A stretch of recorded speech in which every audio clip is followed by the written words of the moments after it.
You have to keep your dreams alive.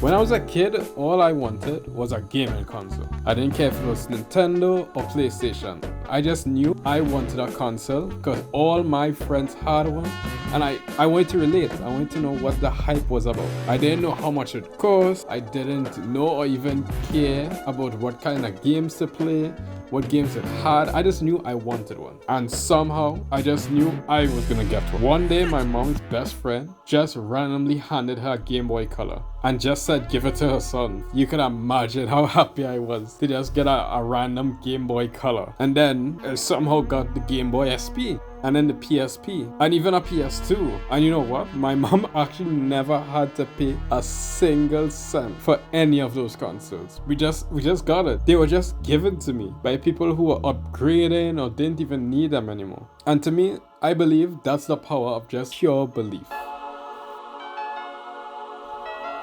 But when we get older, we actually lose a lot of our dreams. That feeling that things will just work out starts to fade because we start thinking about reality. The kid whose parents are both under 5'8" dreams to be a basketball player. The kid that's tone deaf and can't read sheet music to save their life wants to be a singer. Every one of us has dreams and goals that we want to achieve, but reality sits in and it says no to us. But you know what? I believe you could beat reality, and people have. They're just called the outliers and the rule breakers, the trendsetters. People who face reality and still chose their dream and made them into reality.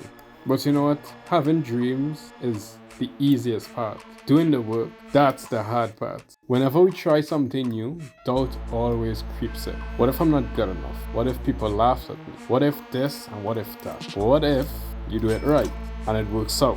If you keep thinking about how it will never work out, all these mental shackles you create for yourself, they'll just weigh your dreams down. You got to remember, no one really cares. Yeah, they might laugh for 5 minutes and you'll feel embarrassed, but if you keep pushing, if you keep believing in what you want to achieve, then your dream becomes a success story people talk about. And if you fail at that dream, then dream again and again. So if your dream is to become a dancer, don't let the fear stop you from moving. And if your dream is to become a doctor that cures cancer, believe in your path and become that doctor. Because if it's your dream, you have to cherish it. No one else will. Dreams are meant to be pursued. Even if you fail miserably, keep dreaming. And me, I'll keep the dream alive.